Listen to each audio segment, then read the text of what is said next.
So this happened last weekend, and I'm still getting side-eyed glances from my cousins like I lit a priest on fire or something. My family is weird. I don't say that in the haha quirky aunt who knits kind of way, I mean weird.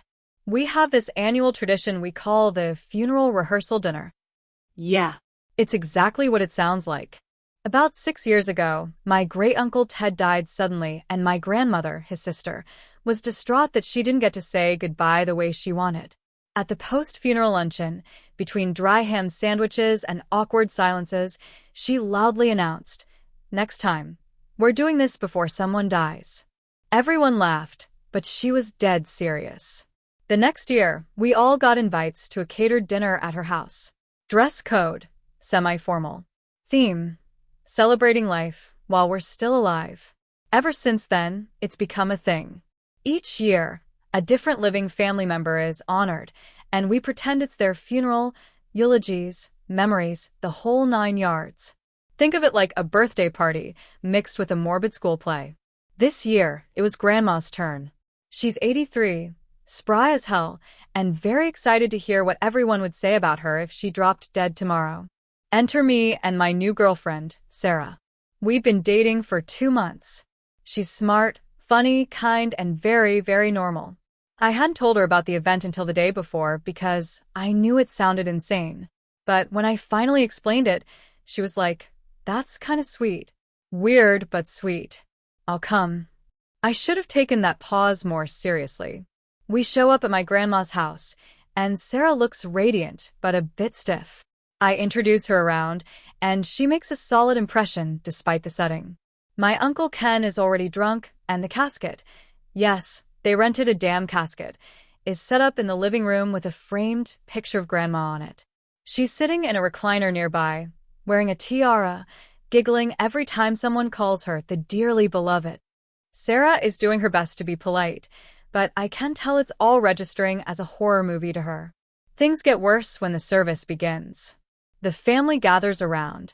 My cousin Jason gives a heartfelt eulogy about how Grandma once helped him through a tough divorce.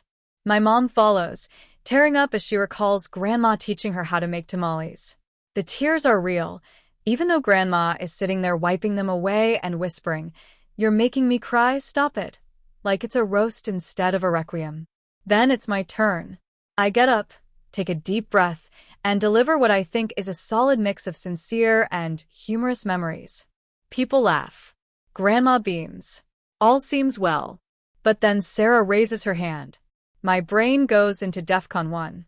"Can I say something?" she asks, looking directly at Grandma. The room goes quiet.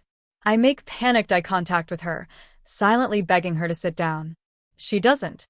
Sarah steps forward, clears her throat, and delivers what I can only describe as the most painfully awkward, semi-passive-aggressive TED Talk in the history of eulogies. She starts with, "Though I've only known your grandson for a short time, I can already tell how much love he's received from you, which might explain some of his emotional immaturity." The air evaporates from the room. Grandma tilts her head like a confused cat. Then Sarah keeps going. "I think it's so beautiful that your family is able to be vulnerable like this, even if it does seem a little like emotional manipulation masquerading as bonding." At this point, my Aunt Linda actually gasps like we're in a soap opera. Sarah goes on for another minute, unintentionally roasting every single person in the room by framing their traditions as questionable coping mechanisms and unprocessed generational trauma with snacks. I physically grab her elbow and gently steer her back into the guest chair like a bouncer at an improv night. My cousin whispers, "Bro, what the hell?" as I sit back down. Grandma blinks a few times, then just starts laughing. Not polite laughter, cackling, full-body wheezing. "I like her," she says, which sets off a confusing round of laughter from the older relatives and more quiet horror from the younger ones. Then dinner is served. I figured the worst was over. Nope. We sit down to eat, and I forget that the menu is Grandma's funeral favorites, which include weird Midwestern casseroles, Jell-O with shredded carrots in it, and something called funeral potatoes that look like they died in the oven twice. Sarah pokes at her plate like it's forensic evidence. She whispers, "Is this meat or memory foam?" I almost choke on my water. As if summoned by dark forces, my Uncle Ken, still drunk, stumbles over, leans in conspiratorially, and says, "You know, this one time your boyfriend peed his pants at a county fair when he was 12. Cried for an hour. His dad had to buy him a souvenir apron because they ran out of pants." Sarah just nods, wide-eyed. Wow. Then Ken says, "Don't screw this one up. He's sensitive." I swear to God, she almost ran. By the time dessert is served, black forest cake with a little sugar headstone on top that says RIP GMA, Sarah is pale and quiet. She excuses herself to the bathroom for a moment to collect her thoughts. 10 minutes pass. Then 15. I find her out on the porch, smoking a cigarette she definitely didn't have when she came in. She doesn't even smoke. She found it in a planter. A planter. We drive home in silence. The next day, she texts me, asterisk, "I think you're great, but I need some time to process all of that." Asterisk. We're still on speaking terms, but the vibe has definitely changed. And now my family refers to her as that grief critic girl. So yeah. TIFU by bringing my new girlfriend to a fake funeral for a very real, very alive grandma who still brings it up every time I visit. She keeps saying, "Tell her if she wants a sequel. I'm free in October." If you enjoyed the video, don't forget to leave a like and subscribe to the channel. It helps the content grow and motivates me to create even more great videos. Turn on notifications so you don't miss any new uploads. By the way, I'm curious, when do you usually watch my videos? While working, studying, or just relaxing at home? Let me know in the comments. I'd love to hear from you. Thank you for your support. TIFU by accidentally starting a fire at my friend's house while trying to make a romantic dinner. So, I have this thing for cooking. I'm not a professional or anything, but I can make a solid dinner. Over the last few months, I had been talking to this girl, Emma, who I met at work. We clicked instantly, shared a love for films, music, and food. We were both new to the city and had been spending time getting to know each other. I really liked her, so naturally, I decided that I wanted to make a move. I thought to myself, what better way to impress her than cooking a romantic dinner at her place? I had made a few dinners for myself and even a couple for friends, so I felt confident I could pull this off. Little did I know, I was about to turn a casual date night into a full-on disaster. The plan was simple. I'd cook a nice meal, something fancy but not too complicated, and then we'd watch a movie after. I asked her if she had any dietary restrictions. She told me she didn't, but she mentioned she liked Mediterranean food, specifically Greek cuisine. I thought, okay, I can do that. How hard can it be? I spent the entire day prepping the ingredients: chicken, tzatziki, pita, and a side of roasted veggies. I even made a homemade hummus, which I was pretty proud of. The meal was going to be amazing. I had all the ingredients in place, the oven preheated, and I was feeling like a top chef. I sent Emma a message letting her know that I'd be at her place in about an hour and that I was excited to cook for her. When I got to Emma's place, she greeted me with a hug and a smile. She had set the table, lit a few candles, and poured a glass of wine for both of us. Everything was looking perfect. I was feeling good. I was in the zone. This was going to be a night to remember. I started cooking, and as the aroma of roasted chicken filled the air, I could see Emma's face light up.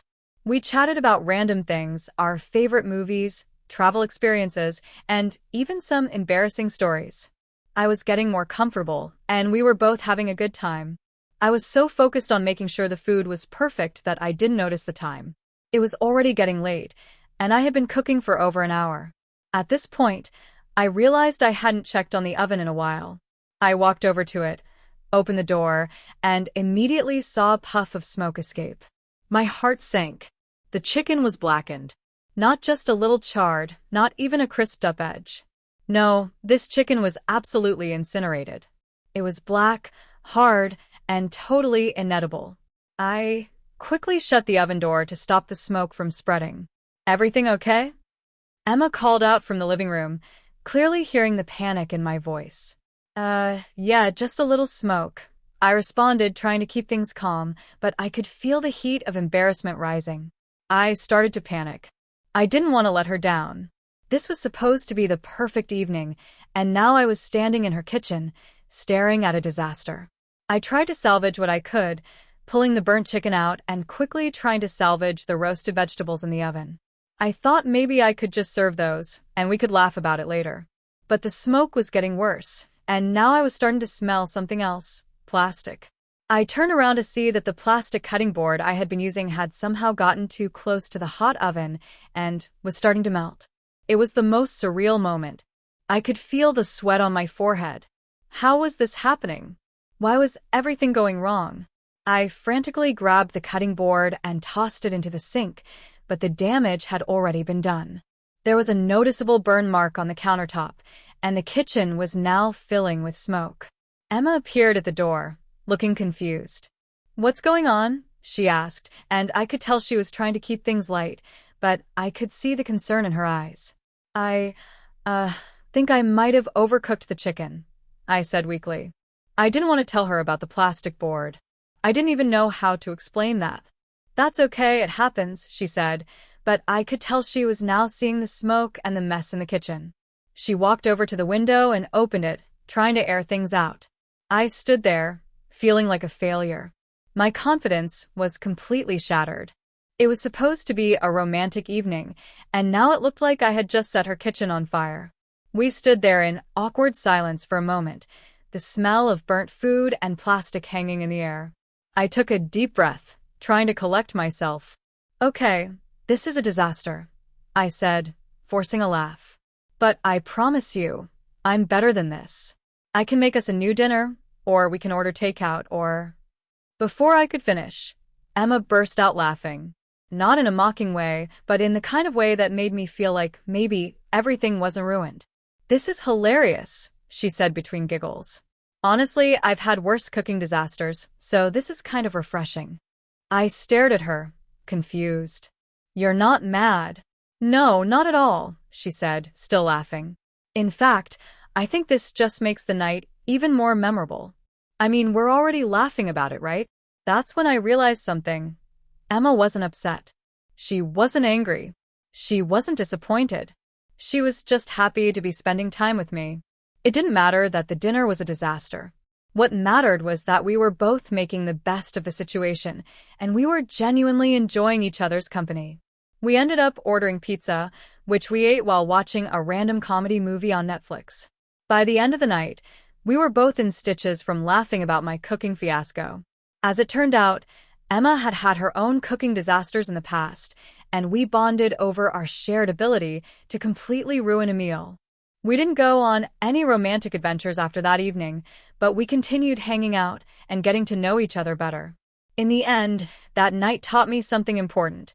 Sometimes the best moments happen when things don't go as planned, and it's the people who can laugh at themselves who make life a lot more fun. I never became a great cook, but at least I have one unforgettable story to tell, and Emma and I are still friends. Who knows?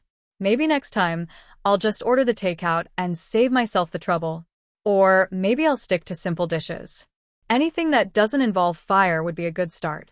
TIFU, by trying to impress my crush with a home-cooked dinner. So, this all started when I finally gathered the courage to ask out this girl I had been crushing on for months. Let's call her Sarah. We had met at a mutual friend's party, and after a few weeks of texting and getting to know each other, I felt pretty confident that she was into me too.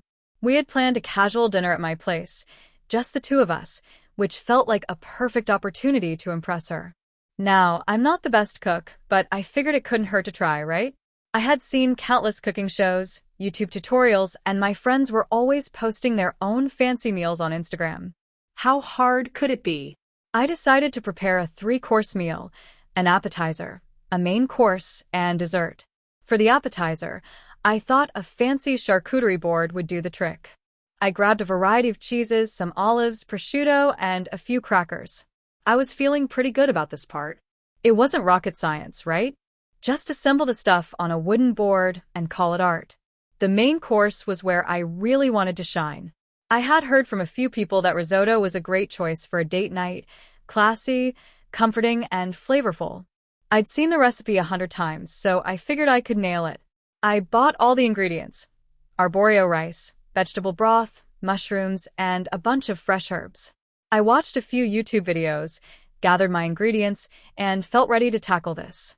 For dessert, I wanted something simple, but indulgent. I settled on molten chocolate lava cakes, because who doesn't love warm, gooey chocolate? I found a recipe that seemed foolproof and was confident I could pull it off. Now, let me tell you, I was determined to make everything from scratch. No shortcuts, no pre-made sauces, none of that. I was going to make the kind of dinner that would blow her away, or at least make her think I had my life together. The night of the dinner, I spent the entire afternoon prepping. I wanted everything to be perfect. My kitchen was a mess, but I was powering through it.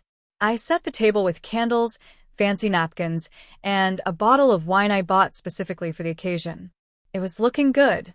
I even made sure to vacuum the living room and tidy up the bathroom. This was it, the night I could potentially start a relationship with Sarah. She arrived at 7 p.m., just as I had finished setting the table. We exchanged pleasantries and sat down. I was already sweating bullets, but I pretended everything was fine. I offered her some wine, and we started with the charcuterie board. She seemed impressed by it, and we were chatting casually. I felt like we were off to a good start. But then things began to go wrong. As I started cooking the risotto, I realized I might have underestimated the complexity of it. It was supposed to be creamy and tender, but as I stirred the rice, it just wasn't coming together the way I'd hoped. The rice started to stick to the pan, and I could feel my anxiety rising. I tried to salvage it by adding more broth, but it just wasn't absorbing correctly. I didn't want to admit I was struggling, so I kept stirring, pretending everything was under control. I could feel Sarah's eyes on me, and I had this intense pressure to make it seem like I knew exactly what I was doing.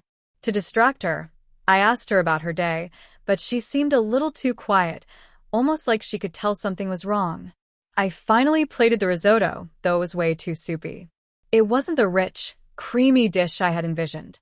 I tried to save face by adding some extra Parmesan on top, hoping that would somehow improve the flavor. But when I put the plate in front of her, I could see the disappointment in her eyes. She didn't say anything, but her silence spoke volumes. She took a bite and chewed slowly. I braced myself for a compliment, but instead, she just said, "It's interesting." I tried to brush it off with a laugh, but inside I was crumbling. I kept telling myself it wasn't a big deal. I could fix it with the lava cakes, right? Wrong. I had carefully followed the recipe for the lava cakes, making sure the timing was perfect so that they would come out just right. But as I took them out of the oven, I realized I had forgotten one crucial thing. The ramekins I was using were way too small. They were also not non-stick. When I tried to flip them onto the plates, half of the cake stuck to the sides of the ramekin, leaving a mess of molten chocolate on the inside. The other half was overcooked, and it wasn't even remotely lava-like. At this point, I was fighting to keep it together. I couldn't let Sarah see how stressed I was, so I just smiled and served the disaster of a dessert anyway. I placed the slightly charred and deflated cakes on the plates and set them down in front of her. She gave me an awkward smile, clearly trying to be polite. "They're interesting too," she said. I couldn't hold back anymore. I just blurted out, "Honestly, I'm so sorry. This is a disaster. I have no idea what I'm doing." I let out a nervous laugh, trying to downplay the entire situation. Sarah's eyes softened, and she put her fork down. "Hey, it's okay," she said. "I think it's really sweet that you tried to make all of this for me. Plus, I'm honestly just glad we're spending time together." Her kindness made me feel a little better, but the evening was already a mess. I had been so focused on impressing her that I forgot to just enjoy the moment. Instead of talking about the food, we ended up talking more about our mutual interests and the weirdness of trying to be perfect. She told me a funny story about how her last date had tried to impress her with fancy cocktails but ended up spilling half of the drink on her lap. We both laughed, and the tension lifted. By the end of the night, we were just enjoying each other's company, and I realized that it wasn't about the food. It was about the connection. Still, I can't shake the feeling of embarrassment. My perfect dinner didn't go as planned, and I'm pretty sure Sarah knew it wasn't going well halfway through, but she was kind enough to not make a big deal about it. After she left, I promised myself I'd never try to impress someone with a homemade dinner again. Well, at least not until I can actually cook. Maybe next time we'll just go out to a restaurant. So, yeah, TIFU by trying to impress my crush with a home-cooked dinner and completely failing at it. At least it wasn't the worst date ever, right? TIFU by accidentally inviting my ex to my wedding. I've always considered myself a fairly organized person. I like to have everything planned out well in advance, and I don't mind putting in the effort to make sure that things run smoothly. So, when my fiancé and I started planning our wedding, I took on the task of managing the guest list. We had a small, intimate gathering planned for about 60 people, close friends and family only, no random acquaintances or distant cousins. Simple, but elegant. One person who was definitely not supposed to be on the guest list was my ex, Karen. Our breakup a couple of years ago had been amicable but awkward, and we'd kept our distance ever since.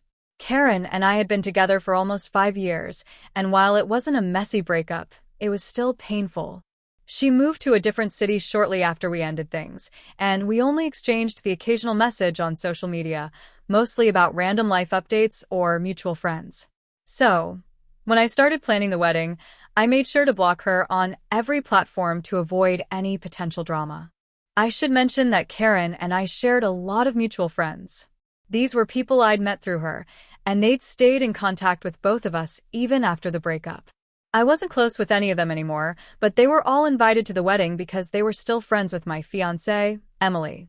Emily had no issue with this, but I knew that inviting Karen would just be uncomfortable, to say the least.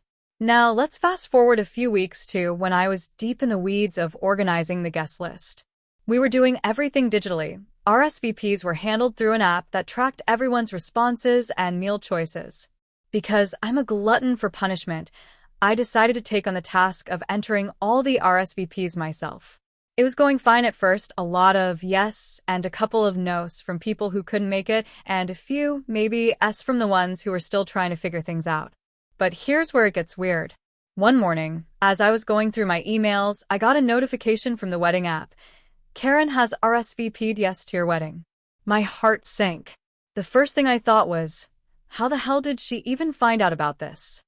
I mean, I hadn't invited her, so how could she know? I racked my brain, trying to figure out if one of my friends had slipped and mentioned it in front of her, or if Emily had let something slip. But no, everything was supposed to be locked down. I quickly checked the list on the app, and sure enough, there was Karen's name under the yes column, right along with all the other attendees. I panicked. I tried clicking on her name to see how the hell this had happened, but the app wouldn't let me edit anything without sending out another update to all the guests, which was the last thing I wanted to do. I immediately texted Emily to explain what was going on, hoping she'd have some insight. Emily responded almost immediately. "Are you sure it's not a mistake?" she asked. Maybe someone else with a similar name RSVP'd, and the app just glitched or something? I didn't think that was it. I knew Karen's full name was unique enough to not be confused with someone else's. But I didn't want to worry Emily unnecessarily, so I just told her I'd handle it. I then decided to send a direct message to Karen on Facebook. It was the only way I could think of to clear this up quickly.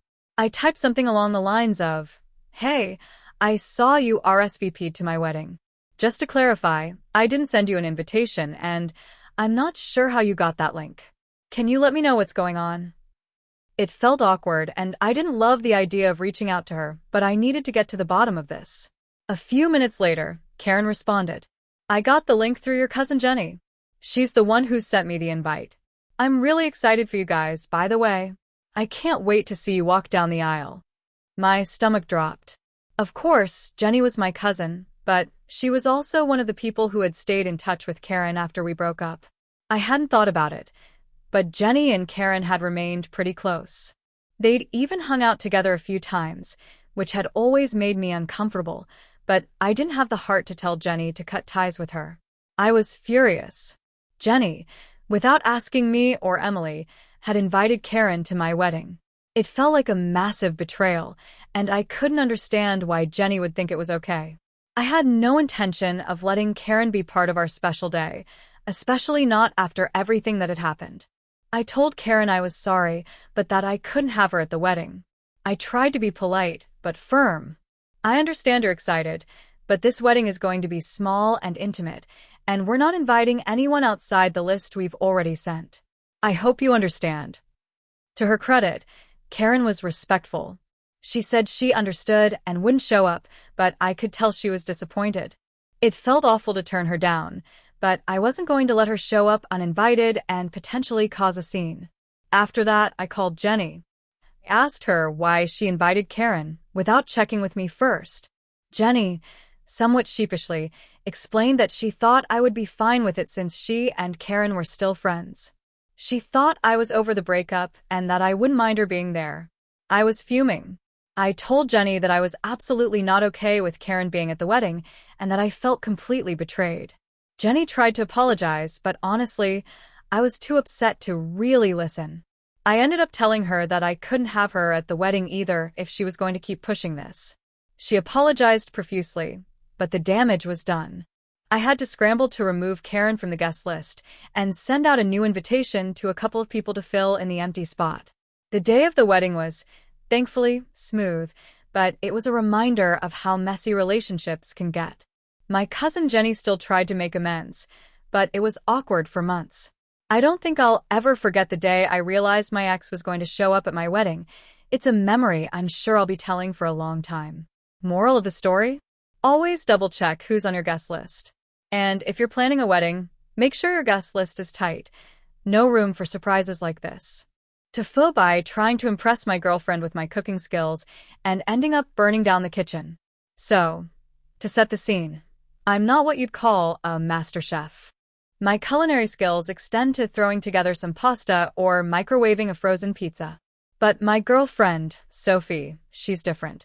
She's one of those people who can make everything from scratch and it looks amazing. It tastes even better. I'd watch her cook and think, one day, I'll impress her with my skills. This particular Saturday seemed like the perfect opportunity to show her what I could do. We'd been dating for about 6 months at the time, and I was really eager to prove that I wasn't just some guy who couldn't even boil an egg without burning it. Sophie had to go to a yoga class, and I thought, this is it. This is my time to shine. I told her I was going to cook dinner, and she seemed a little hesitant but smiled and said, I'm sure you'll do great. Just don't burn the place down, okay? Those words. They'll haunt me forever. So I started looking up recipes. I needed something simple but impressive, nothing too basic like spaghetti. I didn't want to give her the impression I wasn't trying. I decided on a chicken parmesan. It seemed easy enough, but also fancy, enough to make her think I knew what I was doing. I spent the next hour gathering all the ingredients and setting everything up. Now, here's the first thing I should have learned. I have zero experience with raw chicken. I mean, sure, I've handled a few chicken breasts in my life, but they were always already cooked or frozen. I had no idea what I was doing when it came to breading, seasoning, or, God forbid, handling the oil. I figured I'd watched enough cooking shows to wing it. I found a recipe online that claimed to be foolproof. It was one of those YouTube ones where the person looks like they've been cooking since birth and make everything seem effortless. There were a lot of steps, but I read through it all. Bread the chicken. Heat oil. Cook until golden brown, the recipe instructed. Simple enough, right? So I started by breading the chicken. Of course, because I was using flour, eggs, and breadcrumbs, it got messy. Very messy. My hands were caked in egg and breadcrumbs, and I'm fairly certain I had some flour on my face. But I wasn't about to stop. This was my big moment. I got all the chicken breasts breaded, placed them on a plate, and moved to the next step. Frying them. Now, I'd never fried chicken before. I had no idea what temperature the oil should be at. Should I use a thermometer? Who knows? I just poured a bunch of vegetable oil into a pan and cranked up the heat. I figured it would heat up quickly. Spoiler alert, it didn't. And even when it did, I didn't test it to see if it was actually hot enough. I just tossed the chicken in and hoped for the best. Now, here's where things went south. You see, I didn't realize that frying chicken could get a little out of hand if you don't pay attention. I left the chicken in the pan for way too long, the oil was way too hot, and suddenly I heard a sizzling sound that seemed way too intense. I looked over to see the oil was bubbling and popping like crazy. I panicked. I tried to flip the chicken, but it was stuck. The breading was starting to blacken. I grabbed a spatula and tried to flip the chicken, but I was moving it too aggressively. The oil splashed up, and some of it hit the counter. burning the surface. I quickly grabbed a paper towel to try to stop the splattering. This only made things worse. The oil splashed everywhere, and I was starting to smell something weird, a burnt smell, like my kitchen was being taken over by smoke. In my panic, I completely forgot about the heat. The pan was now smoking, and there was a real sense of danger in the air. The kitchen was filled with the distinct, horrific smell of burnt oil and chicken. I realized almost too late that the chicken was now charred beyond recognition. It was practically inedible, but I thought, it's fine. I'll just scrape off the burnt parts and put it in the oven to bake the rest of the way. Big mistake. I put the pan in the oven, turned it to 350 degrees Fahrenheit, and set the timer. I was feeling like I might be able to salvage this disaster. But when I went to check on it 15 minutes later, I saw that something was very wrong. The oven was smoking. The kitchen was filled with smoke. In my attempt to make everything look perfect, I had completely forgotten to open a window or turn on the vent hood. The kitchen was now like a smoke-filled war zone. I grabbed the chicken from the oven and immediately started fanning the air to clear it out, but it was no use. The entire place was covered in smoke. The smell of burnt chicken, oil, and whatever else I had ruined was filling every corner of the room. Sophie was still at yoga, and I knew I needed to act fast. I ran to the sink and tried to wash off the burned chicken, as if somehow that would make it edible again. It didn't. At this point, I was in full-blown panic mode. I opened all the windows and turned on every fan I could find. But the smoke was so thick I couldn't see anything. My kitchen was like a fog of war. I grabbed the fire extinguisher out of the closet and started to head towards the stove, but I wasn't sure where the fire was, and frankly, I was just trying not to die at this point. I realized there was no fire, but the damage was done. I had burned my kitchen to the ground. Well, figuratively, at least. My chicken parmesan was charred to a crisp, the kitchen was covered in smoke, and it smelled like something had died in there. By the time Sophie came home, the smoke had cleared, but the damage was evident. She opened the door, looked at the sad, burnt remains of what was once supposed to be a romantic dinner, and just stared at me. What happened? I stood there, defeated, covered in oil, flour, and sweat, holding up a charred chicken breast like a sad trophy. I tried to cook for you. She didn't know whether to laugh or cry. I honestly couldn't blame her. So, long story short, I ended up ordering takeout, and Sophie made me promise that from now on, if I wanted to impress her with food, I should stick to something safer, like ordering pizza. She was a good sport about it, but I don't think I'll be cooking again anytime soon. And that, folks, is how I tried to impress my girlfriend with my cooking skills and nearly burned down the kitchen in the process. I'm never cooking again. Never. To full by accidentally causing a panic at my work's office building by using the elevator while a bomb threat was in progress. It all started on a Tuesday morning. I was running late as usual because I decided to sleep in a little longer than planned. I quickly grabbed some cereal, threw on the first outfit I could find, and rushed out of my apartment. Normally, I try to avoid being late, but this particular morning felt like any other. I figured I'd just sneak into the office, get my coffee, and get back into the groove of work without any drama. When I arrived at the office building, I noticed something was off. The usual stream of people heading inside seemed thinner than normal, but I didn't think much of it. As I walked into the lobby, I was greeted by the usual security guard, who waved at me distractedly as he manned his desk. I waved back and headed toward the elevator. The lights above the elevator doors blinked as if they were malfunctioning, but again, I didn't think anything of it. The elevator doors opened with a soft ding, and I stepped inside. Just as I pressed the button for the 12th floor, where my office was, I noticed a commotion near the entrance of the building.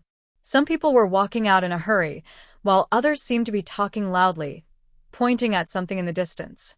I thought maybe there was a fire drill or some sort of emergency, but I was so focused on getting to my desk that I decided to ignore it. I'm not proud of that decision, but in that moment, all I cared about was getting my workday started. As the elevator ascended, I was scrolling through emails on my phone, blissfully unaware of what was happening around me. I pressed the button to stop at the 12th floor, and the elevator came to a halt with a gentle jolt. The door slid open, revealing the usual scene of cubicles, printers whirring, and people tapping away at their keyboards. I stepped out, took a deep breath, and headed toward the coffee machine. My first priority, every morning. But as soon as I entered the kitchen area, I noticed something was off. There were fewer people around, and the ones who were there had serious looks on their faces. A few people were whispering, and I overheard one of them saying something about suspicious activity.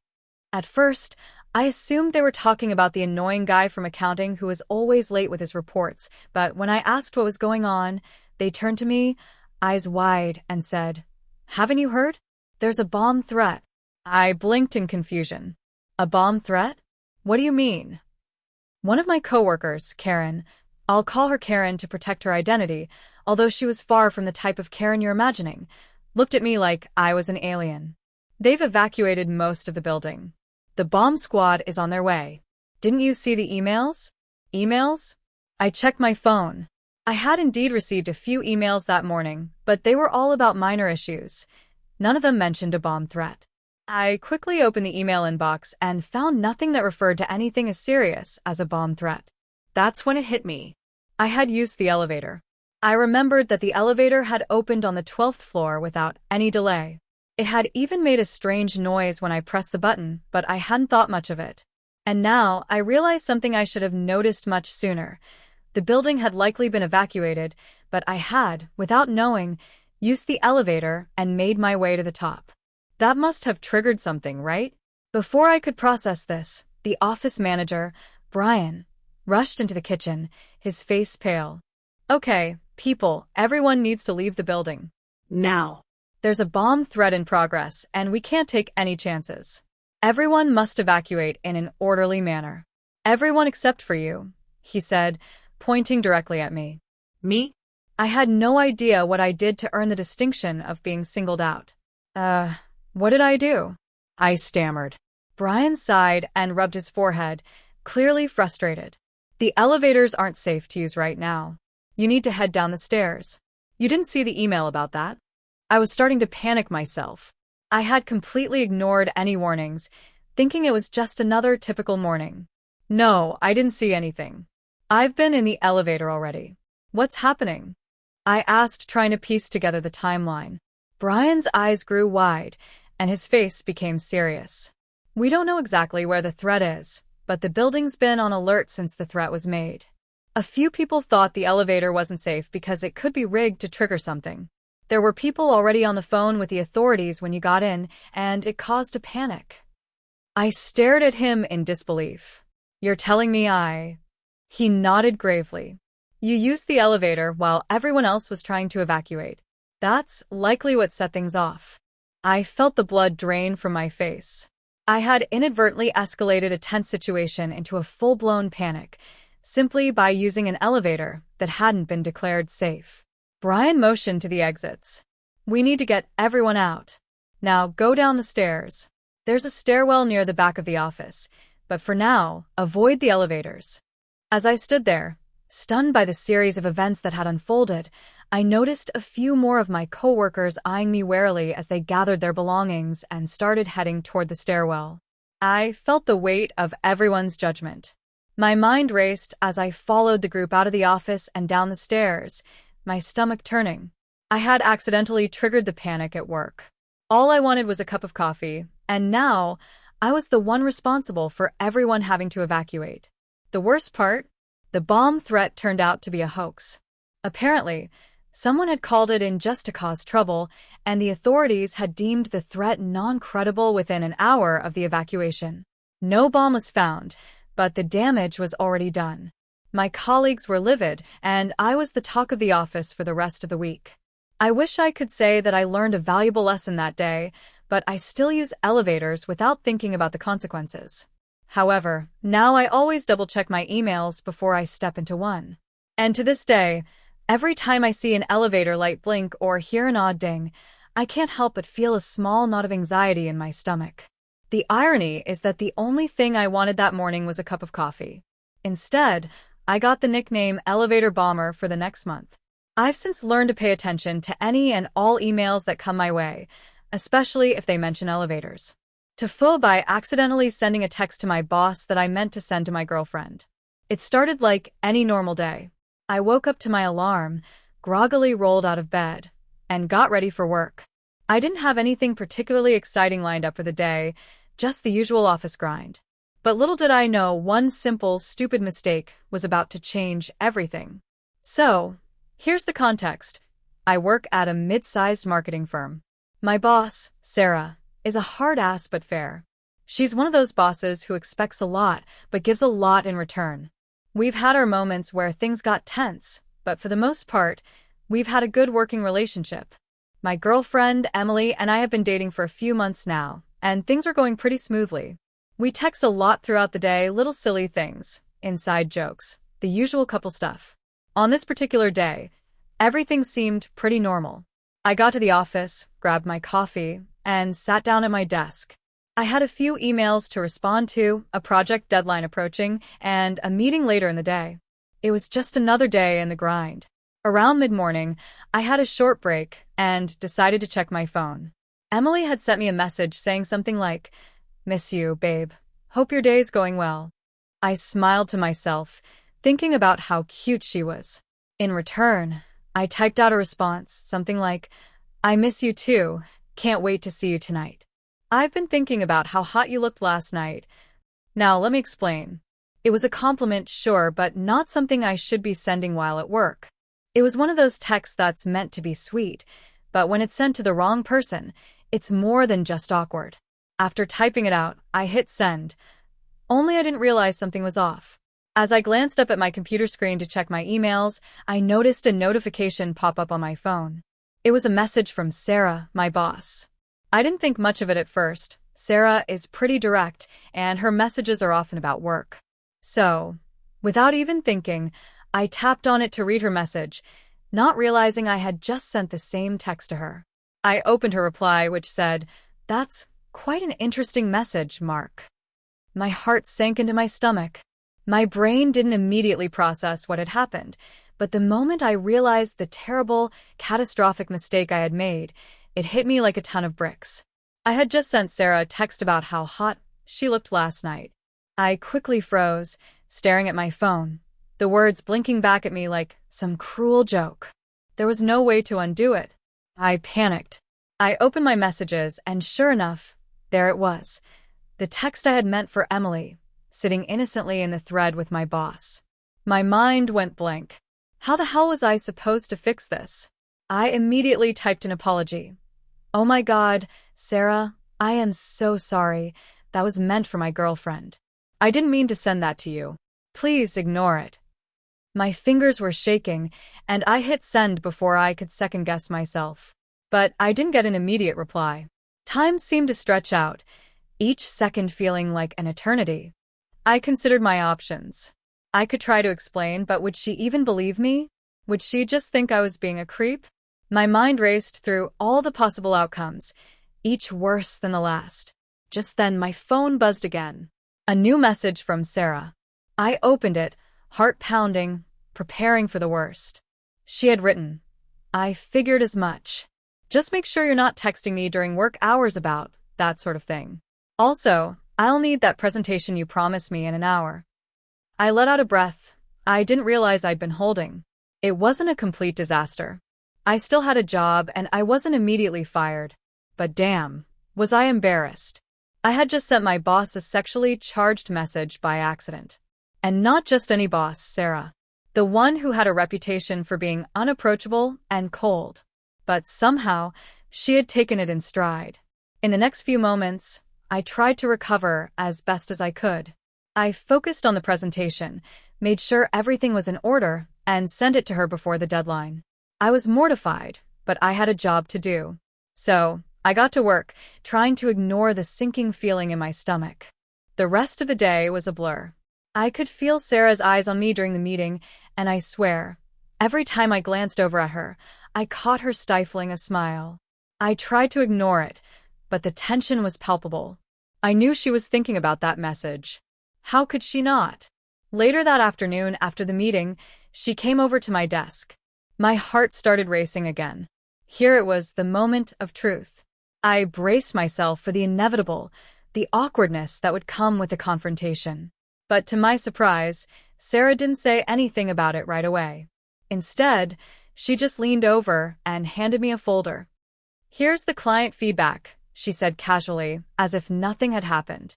I blinked, confused. Okay. Thanks." She smiled and walked away without another word. It was then that I realized Sarah was a professional. She was handling this like an absolute pro. But I couldn't stop thinking about what had happened. Would she hold it against me? Would she mention it again? I guess I would find out eventually. Over the next few weeks, Sarah continued to be her usual self, direct but fair. We worked together like we always had, and she never brought up the text again. It was like it never happened. But I could tell there was a bit of a shift. She had this knowing look sometimes when she caught my eye, like she was silently laughing at me, but she never spoke about it directly. The worst part? I couldn't shake the feeling that I was just one wrong text away from being fired. Every time my phone buzzed, I'd feel a brief surge of panic, wondering if I had sent the wrong message to the wrong person again. Eventually, I did tell Emily about the incident. She laughed her ass off. I was glad she found it funny, but I couldn't help but cringe every time I thought about the mistake I'd made. So, yeah, TIFU by texting my boss a message meant for my girlfriend. Thankfully, it didn't end my career, but it definitely made work a lot more awkward for a while.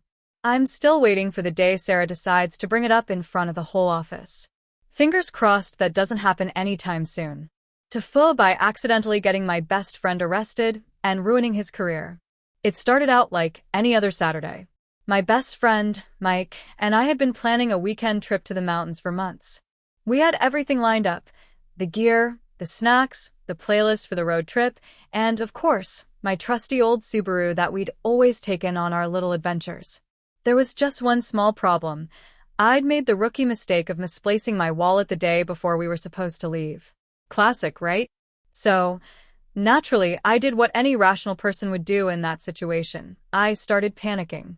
No wallet meant no ID, no cards, and worst of all, no way to buy any of the crucial road trip snacks. This was a disaster. I'd been looking forward to the trip for weeks, and now, without my ID, I couldn't even rent a cabin if we needed one. I was an adult in a full-blown meltdown.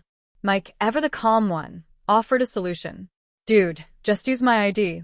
We're the same height, same build. No one will even notice. Plus, you can't go on a trip without snacks." At first, I hesitated. It seemed a little sketchy to use someone else's ID, but Mike was so convincing, and honestly, I was so desperate that I agreed. I grabbed his wallet and stuffed it into my back pocket. The plan was simple. We'd head to the convenience store on the way out of town, grab some chips, candy, and whatever else we'd need for the trip, and then we'd just keep driving without a hitch. Mike assured me that no one would even question it, because we looked alike. Well, that's where I went wrong. We pulled into the gas station just outside town, the one where everyone knows everyone, and I walked in confidently, Mike's ID in hand. I didn't even think twice about it. Everything was going smoothly until I approached the counter to pay. The cashier, a woman named Janet who knew Mike from his high school days, squinted at the ID I handed her. "Mike?" she asked, giving me a long look. I froze for a moment. I knew Janet well enough to know she was a stickler for details, and she'd never forget a face.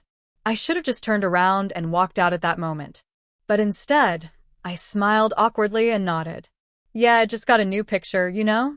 The one at the DMV was terrible. Janet didn't look convinced. She slowly slid the ID across the counter and stared at me, eyes narrowing. "Are you sure? You look a little different. Have you been working out or something?" I laughed nervously and tried to play it off. "Yeah, gym, new routine. Been busy with work. But same Mike, just, different vibes today." She was still eyeing me like I was a suspect in a police lineup. I could tell she wasn't buying it, but thankfully, she rang up the items and handed me the bags. But the look on her face said everything. I could feel my heart rate go through the roof. I rushed out of the store, hoping I'd just narrowly avoided disaster. But as I climbed back into the car and handed Mike's ID back to him, I couldn't shake the feeling that something was off. It wasn't until a few minutes later, when we were just about to hit the highway, that everything came crashing down. Mike's phone buzzed. He looked down at it, his face instantly going pale. "Shit," he muttered, glancing at me. "Dude, what's wrong?" I asked, genuinely concerned. "It's Janet. She just called me," Mike said, his voice filled with panic. "She said she thinks someone used my ID to buy stuff at the store today. She thinks it was you." I felt a chill run down my spine. I tried to laugh it off, but Mike didn't crack a smile. "I told you, man, this is bad. I thought she was just being paranoid. But I don't know." We both fell silent, the reality of the situation hitting us. I'd used Mike's ID. Janet had recognized me, and now she was suspicious. And that wasn't even the worst part. A few minutes after Mike hung up, his phone buzzed again. This time it was a notification from a local news outlet. The headline was something along the lines of, asterisk, "Man attempts fraud using stolen ID at local convenience store." Asterisk. I nearly had a heart attack when I saw it. The article was about someone attempting to use a fake ID to make a purchase at the same gas station. Janet had reported the incident to the authorities, and now there was a police investigation underway. It didn't take long before the situation spiraled even further. Mike's phone was blowing up with calls from his boss, his mom, and, worst of all, his lawyer. Apparently, using someone else's ID wasn't just a minor thing. It was considered identity theft, a felony. At this point, I was panicking too. I hadn't stolen anything, but I had effectively used a fake ID, Mike's ID. And now Mike was in real trouble because of it. We spent the next few hours trying to fix things, but it only got worse. Janet had been pressured into giving a statement to the cops about the incident, and when they traced the ID back to Mike, they came knocking at his door. I felt horrible. Here I was, the idiot who thought using a friend's ID was no big deal. I'd unintentionally set off a chain of events that had Mike looking at potential criminal charges. We decided we needed to talk to an attorney immediately. Mike was scared. He had just gotten a promotion at work, and if he was convicted of a felony, his career would be over. I kept apologizing, but I knew it was too late to take it back. The damage was done. After days of tense phone calls and meetings with Mike's lawyer, we finally managed to convince the authorities that there was no malintent. It was a huge relief when they decided to drop the charges. Mike was still left with a tarnished reputation, but at least he wasn't facing jail time. As for me, I learned a pretty important lesson about using someone else's ID, even if they're your best friend. You never really think things through until you're staring down the barrel of a criminal investigation. Mike and I still went on the trip to the mountains. It wasn't the same, though. We didn't talk much during the drive, both of us lost in our thoughts. It took a while for Mike to fully forgive me, but we're good now. The lesson I learned, however, stuck with me. Never, under any circumstances, use your friend's ID, even if you think it's for something as harmless as a gas station snack run. It's not worth the risk. TLDR, used my best friend's ID to buy snacks at a convenience store, cashier recognized me, and my friend got investigated for identity theft. Almost ruined his career over a stupid decision. Hey, friends, if you enjoy this content, don't forget to like the video and share your thoughts in the comments. We really want to know what you like and what can be improved. What do you think of the video? Are there any topics you'd like to see in future videos? Your feedback really helps us get better. Thanks for being with us. TIFU by letting my neighbor's cat into my smart home. I don't mean that in a LOL silly cat knocked over a lamp kind of way. I mean I inadvertently allowed a tiny orange demon to take control of my entire life through the unchecked chaos that is automation. Let me set the stage. I live in a smart home. Not the kind where you ask Alexa to play lofi beats and call it a day, but the full Tony Stark fantasy. I'm a freelance systems engineer, and I've spent the last 3 years wiring every inch of my home to respond to voice commands, proximity sensors, facial recognition, and app integration. Smart blinds. Smart fridge. Smart pet feeder. I don't have a pet, I just thought it was cool. Smart shower that sets the temperature based on body data. Smart locks. The works. The problem started last Tuesday when my neighbor Rachel knocked on my door in a panic. Her cat, Mr. Nibbles, had escaped again. Mr. Nibbles is a deceptively adorable orange tabby with the energy of a raccoon on bath salts. He's broken into my backyard before, clawed at my drone, and once managed to wedge himself between my solar panel array and the roof like some kind of feline Tetris block. I offered to help look, and naturally, he was sitting smugly on my porch like he hadn't just inspired a neighborhood-wide search. Rachel scooped him up, but I said, "Why don't you let him chill here a bit while you grab his carrier? He seems to like my place." She hesitated, probably because she knows my place is basically a prototype AI house, but agreed. That's where everything began to fall apart. First of all, my security system is facially calibrated to recognize me and authorized guests. This includes Rachel, the UPS guy, and for some godforsaken reason, Mr. Nibbles.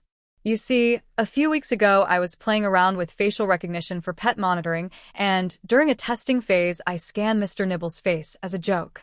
Apparently, I never deleted his profile.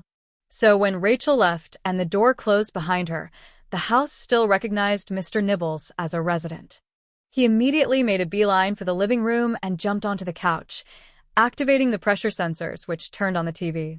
That in itself wouldn't be a big deal, except the last thing I watched was a YouTube playlist about emergency survival bunkers, so now my house thought we were in some sort of apocalyptic scenario. In response, the house triggered Safe Mode Alpha, a subroutine I'd built for hypothetical emergencies. Lights dimmed to 30%, doors locked, blinds closed, the HVAC switched to air purification mode, and the fridge dispensed 2 liters of filtered water into a stainless steel jug with a loud clunk.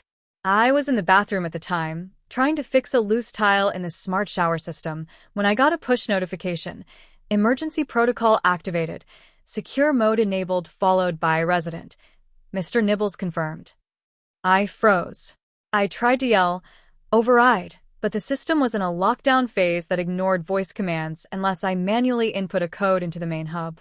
The hub is in my bedroom, the door to which had now sealed itself shut, because again, my home thought we were living in Fallout 4. I ran to the bedroom door and slammed my fist against it while yelling at the cat, who was now curled up on my pillow like a smug, purring dictator. No response from the system. The manual code could also be entered from my phone, but my phone was in the bedroom charging. I had my smartwatch, which, of course, was connected to the system, but because of the lockdown, it could only make emergency calls. So I tried that. I called 911. I had to explain to a very confused dispatcher that no, there was no intruder, no fire, no gas leak.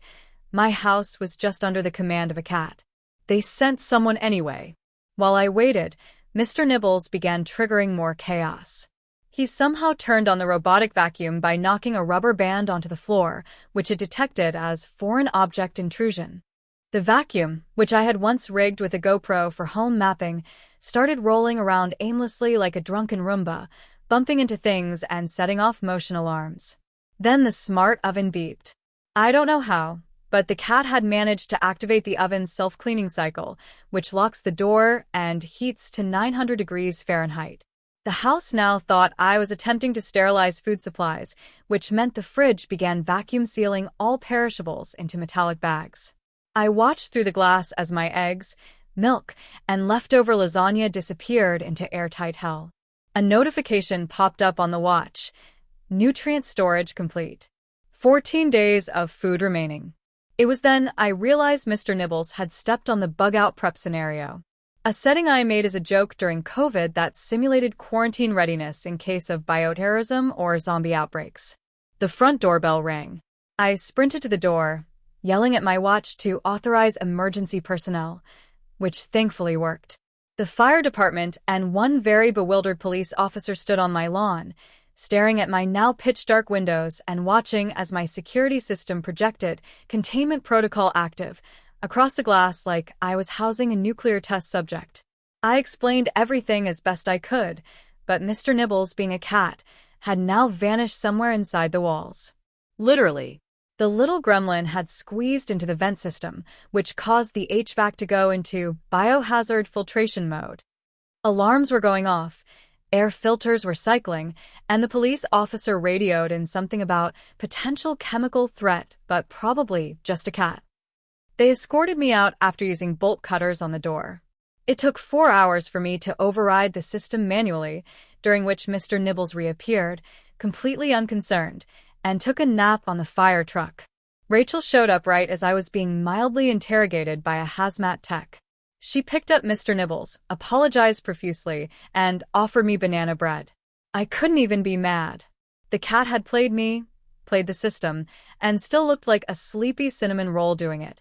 I had to spend the next 2 days resetting every automation routine, reprogramming facial recognition, and removing all pets, and throwing out 40 pounds of vacuum-sealed groceries. My house still occasionally plays bunker safety tips at 3 a.m. because it thinks I'm in training. So yeah, TIFU by letting my neighbor's cat into my smart home. TIFU by pretending to be fluent in Japanese to impress a girl and ending up on a live Japanese game show. So, this happened about 6 months ago, but I'm only now mentally stable enough to talk about it. For context, I, 29M, live in Vancouver, work in tech, and have a very unfortunate combination of a massive ego and zero ability to say no when I'm trying to impress someone. About a year ago, I met a girl named Keiko at a mutual friend's birthday party. She was Japanese, had recently moved here for grad school, and had that graceful, quiet confidence that made every guy in the room orbit around her. Naturally, I did the only thing my monkey brain could think of. I lied. When she mentioned she missed speaking Japanese, I heard my mouth say, "Oh yeah, I speak a little Japanese." Which was technically true if by a little you mean I took a Duolingo course for like 4 days before giving up when it stopped being about sushi and started being about verb conjugation. But Keiko's eyes lit up and she said, "Really? That's so cool." And my brain went, "Well, guess we're doing this now." What started as a harmless, white lie spiraled fast. We started texting. She'd throw in the occasional Japanese phrase, and I'd frantically copy-paste it into Google Translate like a raccoon on cocaine. I got good at faking it. I memorized stock phrases. I made my keyboard switchable to hiragana. I even started watching anime again, not for fun, but as research. About a month later, Keiko invited me to a Japanese language mixer night, hosted by her university's Japanese Cultural Society. This was my first oh no moment, but I figured I could wing it.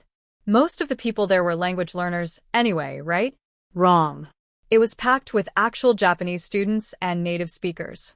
And for some cursed reason, they had us do a language proficiency speed dating round where you rotate through 3-minute conversations entirely in Japanese.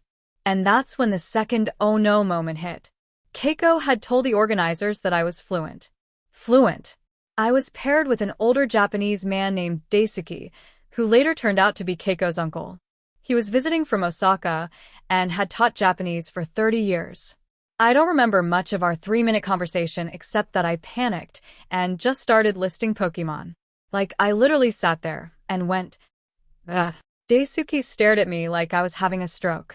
Keiko was across the room, waving and smiling. I wanted to die. After the mixer, I tried to ghost her, but Keiko texted me asking if I wanted to go to this Japanese TV event happening in town.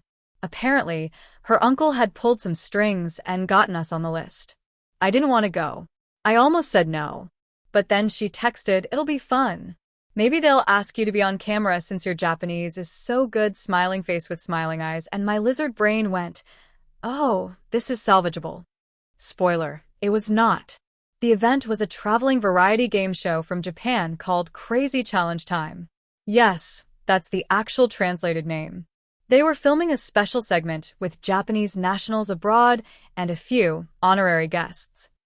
Thanks to Keiko's uncle, I got pulled on stage as one of the guests. The producer handed me a microphone and said something fast in Japanese. I caught exactly 0% of it, smiled, and bowed. Then the host turned to me and said in Japanese, "So, I hear you're fluent. Let's play a game where you translate some of our trickiest tongue twisters and idioms into English in front of a live audience." I tried to bail. I really did. I started to say, which means please wait a moment, but I pronounced it so badly that the host thought I was making a joke and the audience laughed. Then someone handed me a cue card. It had what looked like an essay of kanji on it. The host pointed and said, "Go." I froze. My fight or flight instincts failed me. Instead, my brain hit the self-destruct button. I took the mic and said in the most confident voice I've ever managed, then just blurted out, For those unfamiliar, I said, I am toilet. There was a pause. Then the audience howled with laughter. I'm not talking polite giggles. I'm talking full-on, camera shaking, tear-streaming laughter. The host doubled over. One of the producers was clapping. A woman in the front row started crying. Someone yelled, "Encore." I had accidentally become the comedic highlight of the night. After that, they made me the foreign fool, recurring character for the rest of the show. I was too mortified to say no. I got dunked into a ball pit, tried and failed to answer riddles, and at one point was blindfolded and made to guess if I was touching a fruit or a sea creature. Spoiler, it was a squid. Keiko thought it was hilarious. She actually told me afterward, "You're so funny. I didn't know you were such a good performer." I wanted to explain. I really did. But instead, I just laughed along and said something that I thought meant, "Thanks for inviting me," but apparently meant, "Thank you for birthing me," because Keiko's uncle started choking on his tea. She never brought up my Japanese again. Thank God. We actually dated for another 2 months before breaking up, amicably, I swear. Turns out she had a thing for chaotic energy. But to this day, I still get tagged in clips from that show. Apparently, my I am toilet moment became a meme in some Japanese internet circles. I'm known as Toilet Koen. There's even fan art. I wish I was kidding. So yeah. TIFU by pretending to speak Japanese and ending up a national laughingstock with a nickname that will haunt me forever. But hey, at least now I really started learning the language. Out of shame. So this happened last weekend, and I'm still dodging texts and pretending my phone accidentally reset because of a mysterious update. Let me explain how a harmless white lie involving a fake baby spiraled into a full-blown scandal that torched my dignity and possibly ended a friendship. I'm 31M, and my girlfriend, let's call her Emma, 29F, and I were invited to her college friend's wedding. We'd been dating a year, but this was my first time meeting a lot of her friends in person. The wedding was fancy. Black tie, open bar, assigned seating. One of those weddings where you start calculating your outfit cost and whether you can pawn your watch for rent next month. The problem was I did not want to go. It was 2 hours away, I had a big project due Monday, and I was already wiped from my week. But Emma begged me to come, and I agreed. Reluctantly. In a moment of sarcasm meets desperation, I said, "God, I wish we had a baby. Then we'd have an excuse to leave early." Emma looked at me, paused, and said, "What if we did?" Now, any rational adult would have stopped there. But not me.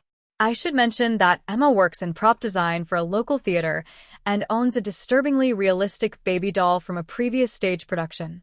It's used for scenes where the baby gets dropped or thrown, don't ask.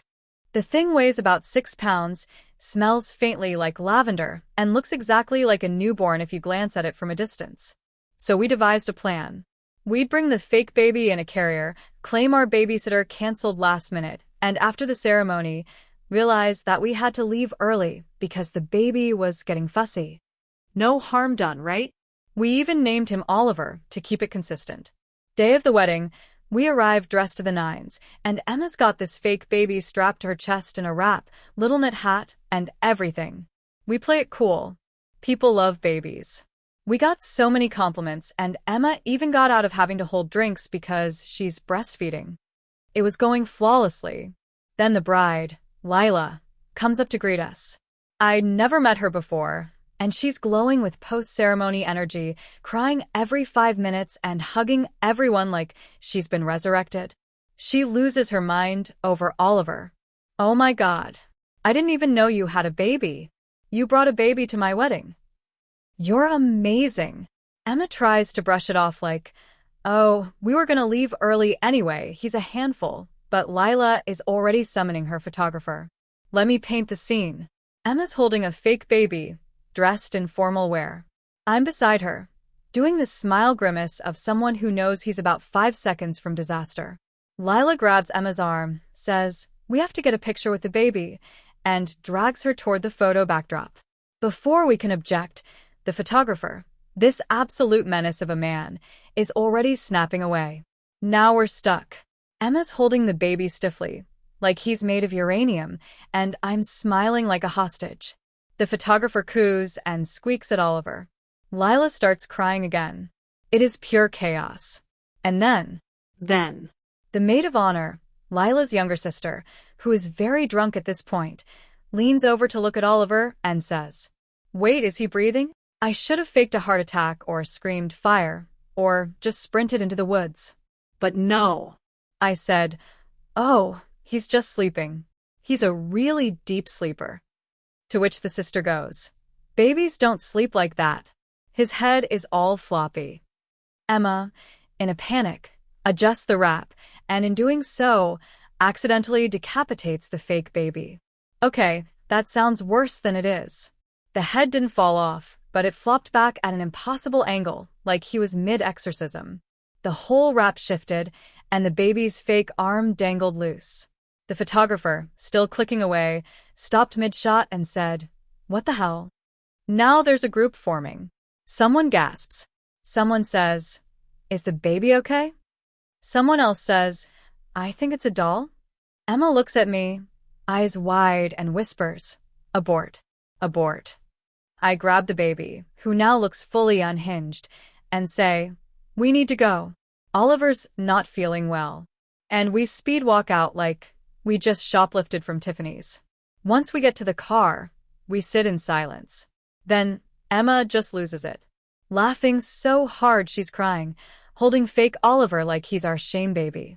But it doesn't end there, because someone at the wedding, bless their nosy little soul, posted one of the baby photos on Instagram, with the caption, "Cutest surprise guest. Oliver 2 hearts," and tagged Emma. And you can see the baby's floppy demon neck if you zoom in. The comment section was pure gold for about 6 hours before reality hit. Someone tagged another friend. That friend DM'd Emma. Then someone else messaged Lila. And that's when the group chat erupted. Apparently Lila is furious. She thought we were mocking her wedding, making it about us, and pulling a TikTok prank. She even accused us of trying to go viral, which, to be fair, we probably could have if we'd had less shame and better lighting. Emma tried to apologize, explain the babysitter excuse, and said we never meant to cause a scene. But Lila's still not speaking to her. A few of her friends think it's hilarious. One even wants to borrow fake Oliver for her wedding, because she's trying to get out early too. But yeah. Bridges may have been burned, possibly nuked. And now Emma and I are immortalized in a wedding album, next to a table arrangement and a baby that's not real, in one of the cringiest series of photos I've ever been in. To top it all off, Emma got a text yesterday from the photographer offering a family package for more portraits. So yeah. TIFU by creating a fake child, bringing it to a wedding, and letting him go full Chuck E. Cheese animatronic during photos. TIFU, and by today, I mean a few days ago, but the fallout is still unraveling like an ill-advised scarf knitted from cursed yarn. So I live in a quiet cul-de-sac in suburban Pennsylvania. Picture the kind of place where people wave at each other from across driveways, and the biggest scandal in the past decade was someone painting their fence magenta. It's cozy, it's quiet, and it's catastrophically unprepared for the dumb storm I just unleashed. It all started when I was walking my dog, Moxie, late at night. She's a weird mix between a corgi and something with the energy of a squirrel on espresso. That night, she tugged me toward the woods behind our street, something she never does.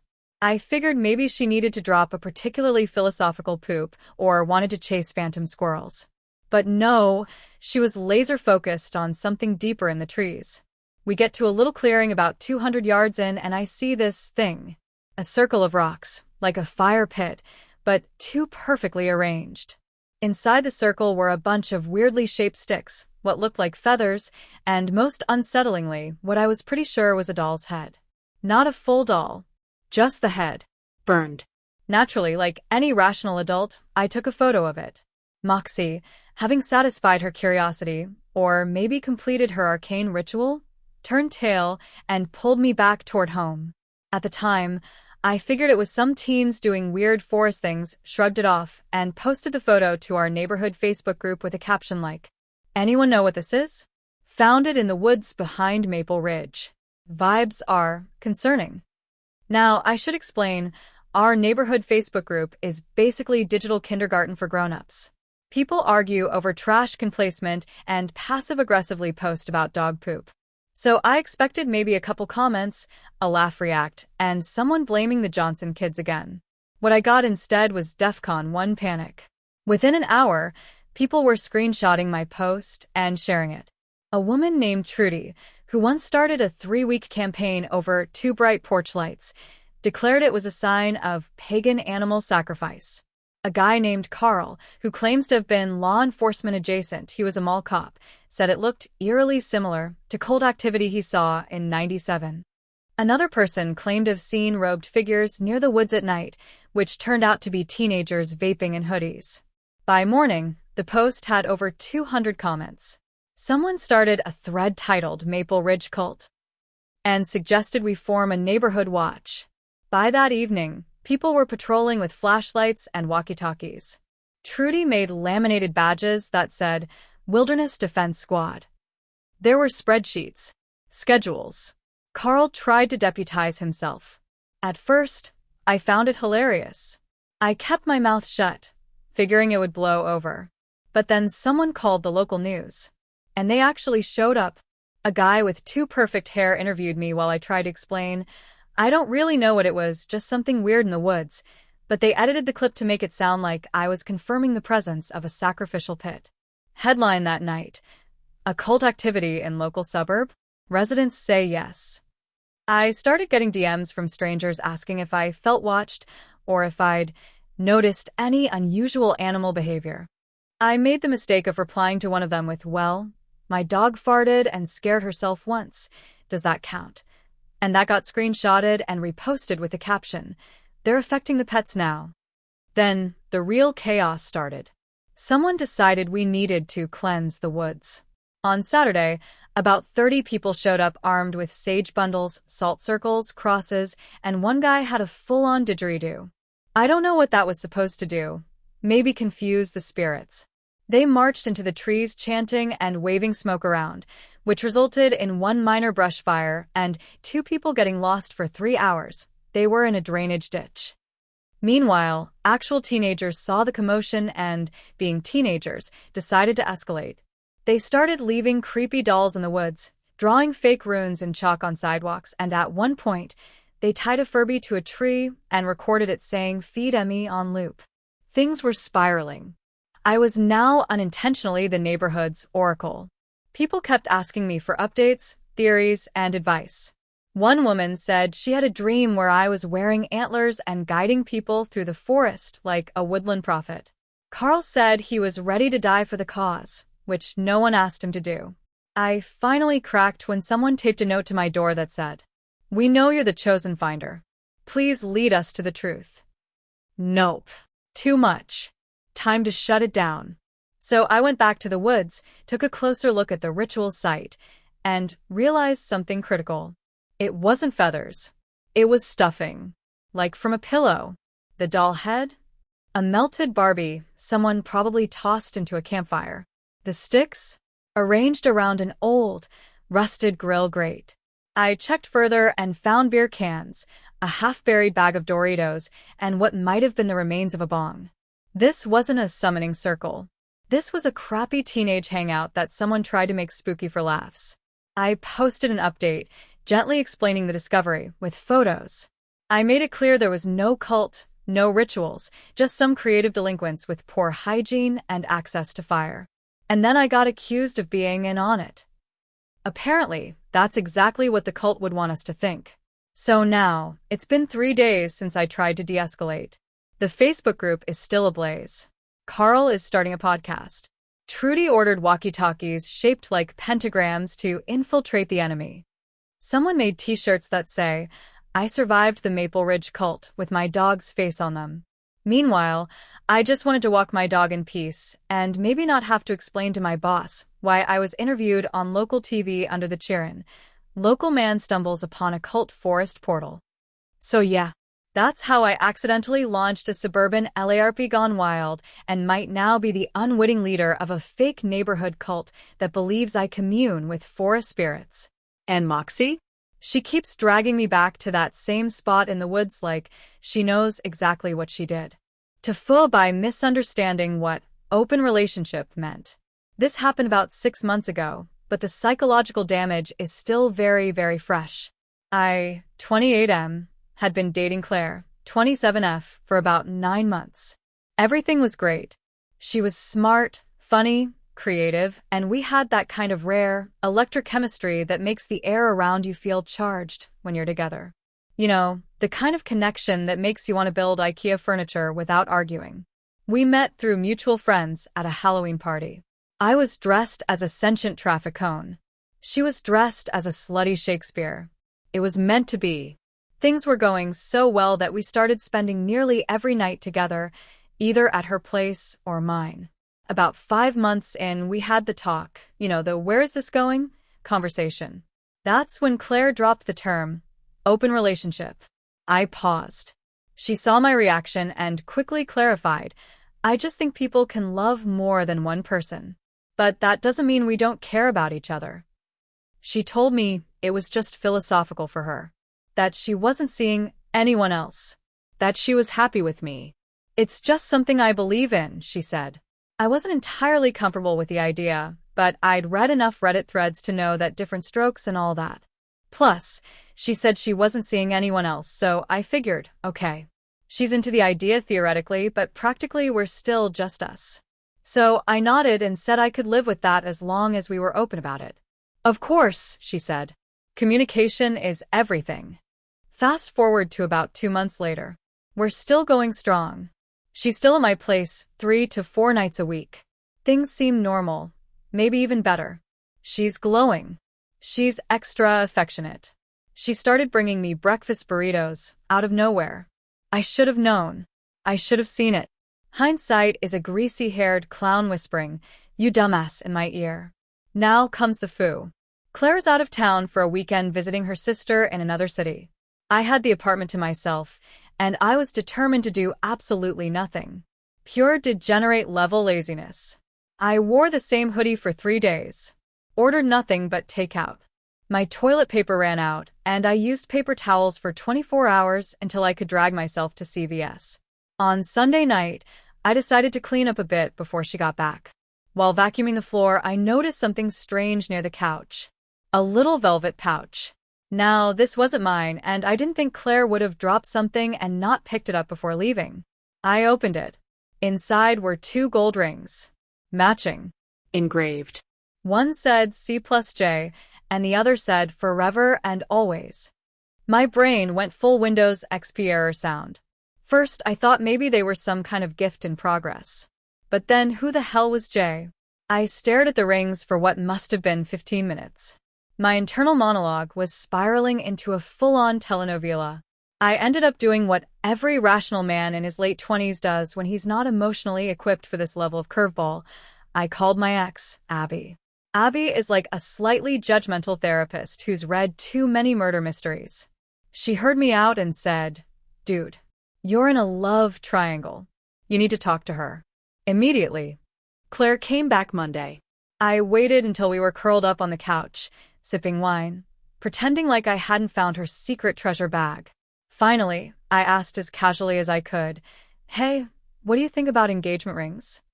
She froze. "That's sudden," she said, laughing nervously. I nodded. "Well, I found some." Her entire face did this thing I can only describe as buffering. Then she said the worst possible sentence I've ever heard in my life. "Oh my God, I thought I lost those." Not denied. Not explained. Just admitted. I asked, "Claire, who's Jay?" She looked at me like I'd just asked her how to spell dog. Then, without a hint of hesitation, she says, "Jared, my fiancé." My ears didn't process that sentence in the right order. "Your what?" "Fiancé," she repeated, like I was the one being weird. Cue my soul ejecting from my body, like a fighter pilot. She explained, very calmly, that she'd been engaged to Jared for over a year. That they were in an open relationship and had agreed to see other people before settling down. That I was, in her words, a meaningful experience. I sat there, doing quick math in my head, trying to understand how someone could be engaged and simultaneously monogamous with me for 9 months without it ever coming up. I reminded her of all our dates, trips, the weekends we spent together. Christmas with my parents. I cooked her dad's lasagna recipe for her birthday. I met her goddamn cat's vet. She just nodded and said, "Yeah, I know. You're great." But I never lied. I said I believed in open relationships. I responded, "Believing in ghosts doesn't mean you're haunting someone, Claire." She did not appreciate that metaphor. It all ended, obviously, very quickly. I asked her to leave. She cried. I cried. The burrito place I liked started tasting like betrayal. The kicker? About 3 weeks after she left, I got a text from an unknown number. It was Jared. He said, "Hey man, just wanted to say no hard feelings. Claire said you took it hard. Hope you're doing okay." I did not respond. Mostly because I didn't trust myself not to send back a photo of the rings in a toilet bowl. Now I'm in therapy. Dating again. Cautiously. And when people say they're into open relationships, I ask them to define every single term like we're signing a mortgage together. So yeah, TIFU by thinking an open relationship meant the same thing to both of us, when really, I was a character in someone else's pre-wedding bachelor phase.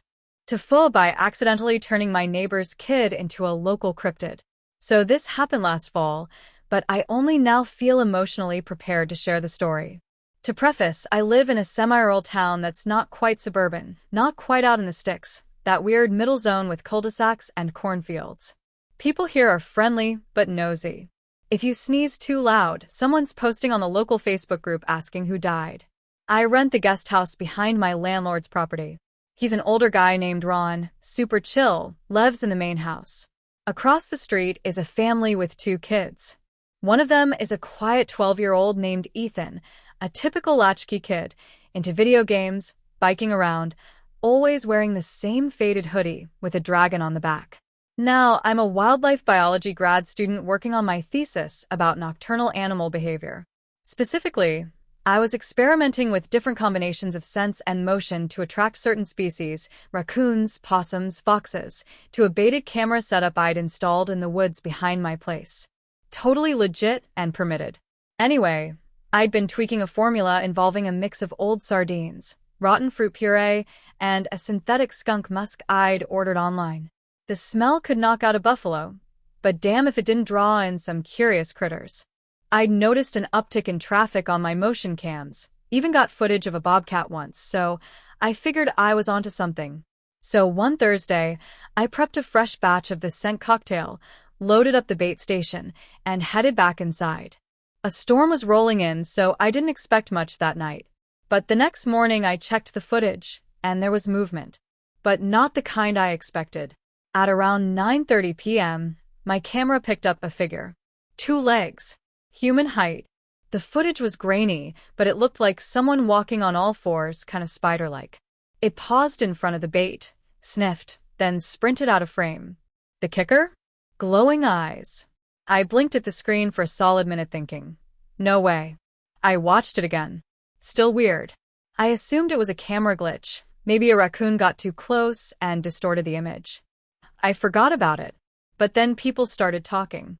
2 days later, someone posted in the town Facebook group, saw something strange in the woods behind Jefferson Lane. Big, fast, had glowing eyes. Anyone know if we've got mountain lions here? The comments exploded. Maybe a coyote, possum with mange, swamp gas, the usual. Then the local high schoolers got involved. Someone made a TikTok with my footage, which I now suspect my neighbor's kid somehow got a hold of, still don't know how. They slowed it down, added creepy music, and dubbed it the Jefferson Goblin. Within a week, it was a full-blown cryptid panic.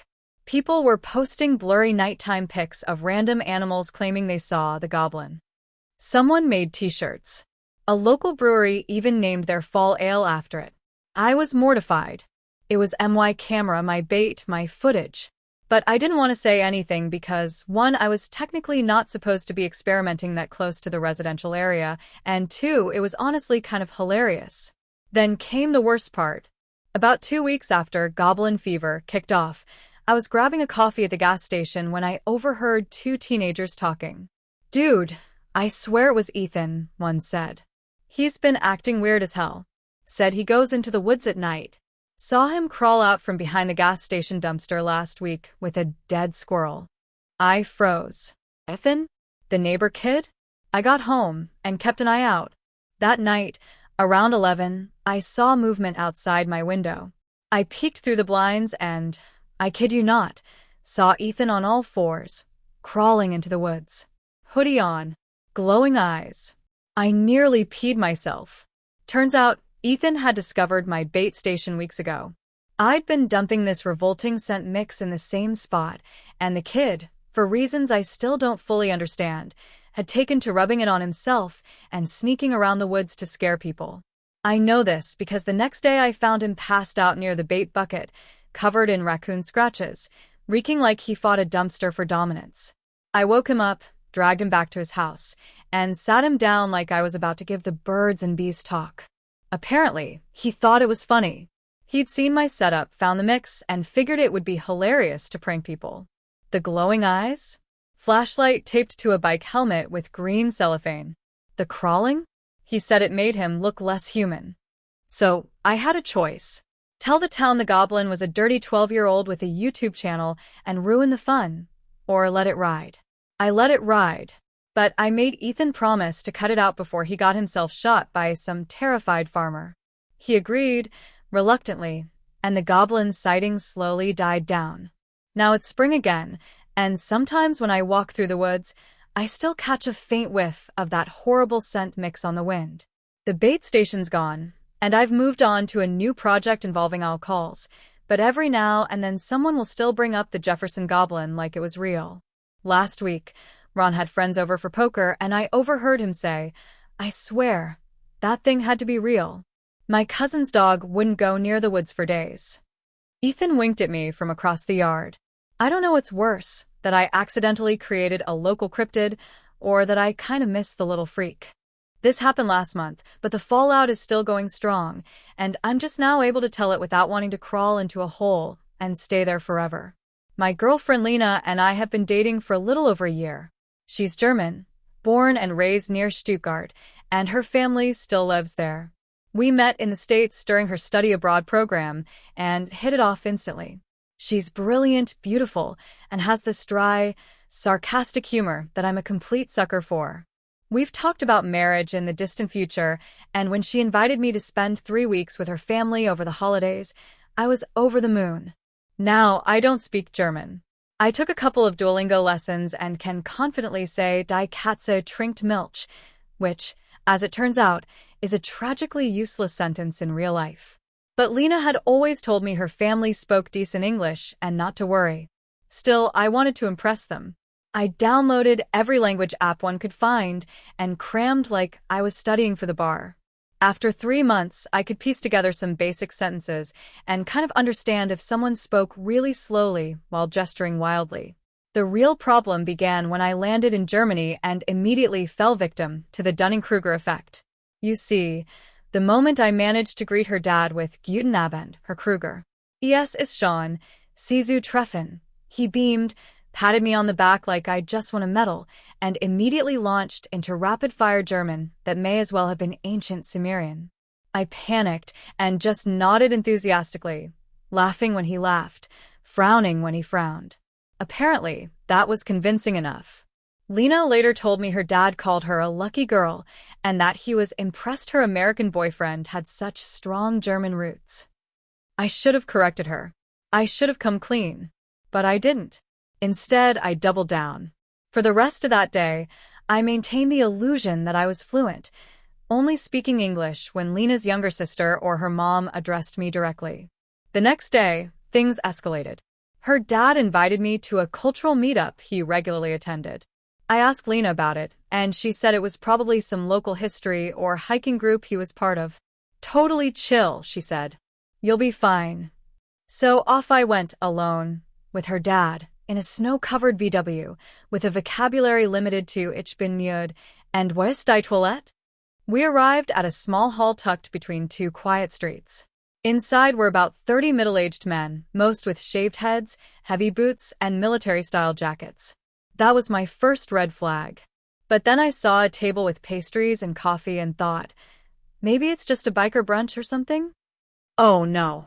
Her dad introduced me as Mein Zukunft Tiger Schwiegerson, AUS America, UND Ja, or spricht sehr gut Deutsch, which I gathered meant something like, my future son-in-law from America, and yes, he speaks excellent German. The room broke into polite applause and nods. Then someone handed me a pamphlet.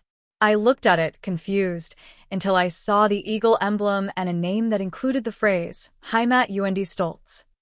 I didn't know exactly what it meant, but I knew enough to feel a cold trickle of dread. The first speech began, and it became very clear very quickly that this was not a cultural meetup. It was a nationalist rally. Maybe not explicitly neo-Nazi, but if it wasn't, it was doing a damn good impression. The speaker was fiery and emotional, waving his arms, talking about tradition and das deutsche Blut. People were nodding, clapping. One guy even did the thing, asterisk, you know the thing, asterisk, but it was subtle enough not to get attention. I was frozen. I didn't know what to do. If I left, I'd have to explain why. If I stayed, I'd be complicit. I made the worst possible choice. I stayed and tried to look politely interested, my brain screaming in panic as my understanding of German failed me at every sentence. The second speaker started talking about immigrants and American degeneracy, and her dad nudged me and smiled like we were bonding. I think I threw up in my mouth a little. Then, because the universe hates me, they invited me to speak. I don't know if it was a tradition or a way of welcoming guests or if her dad just wanted to show off, but suddenly I was being introduced again, this time as an Ehrengast AUS Übersee, and handed a microphone. Everyone clapped. I stood, walked to the front, and stared at 30 people who thought I was one of them. I did the only thing I could think of. I faked a coughing fit so bad it would have gotten me banned from a pre-COVID restaurant. I doubled over, hacking, tears in my eyes, waving away the mic and shaking my head. Her dad patted me on the back and said something about Reiskrankheit, travel sickness. I gave a thumbs up and sat down, drenched in sweat, my heart pounding so loud I thought it would be mistaken for applause. When we finally left, her dad said something about how proud he was that I hadn't forgotten my heritage. I nodded, muttering Ja, Naderlich, and swore I'd come clean the moment we got home. I didn't. I wish I could say I had a noble reason. I didn't want to hurt her, didn't want to risk her thinking I was making fun of her culture. But really, I was just a coward.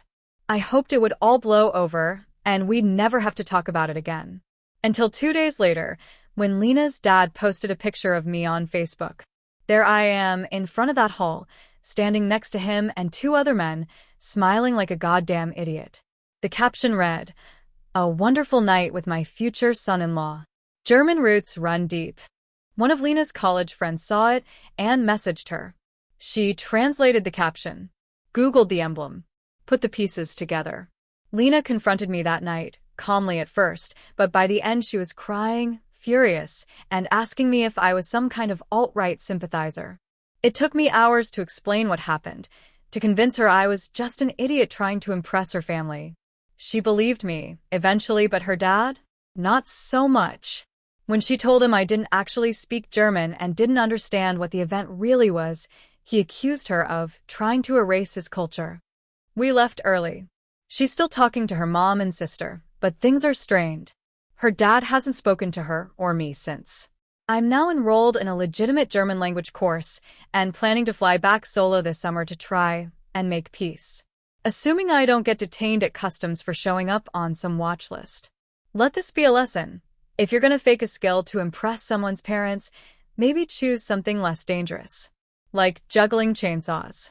TIFU by trying to impress my girlfriend's dad with my handyman skills and almost setting his house on fire. So, for context, I, 29M, have been dating my girlfriend Emily, 27F, for about a year now. Things have been going great. She's smart, funny, gorgeous, all the things.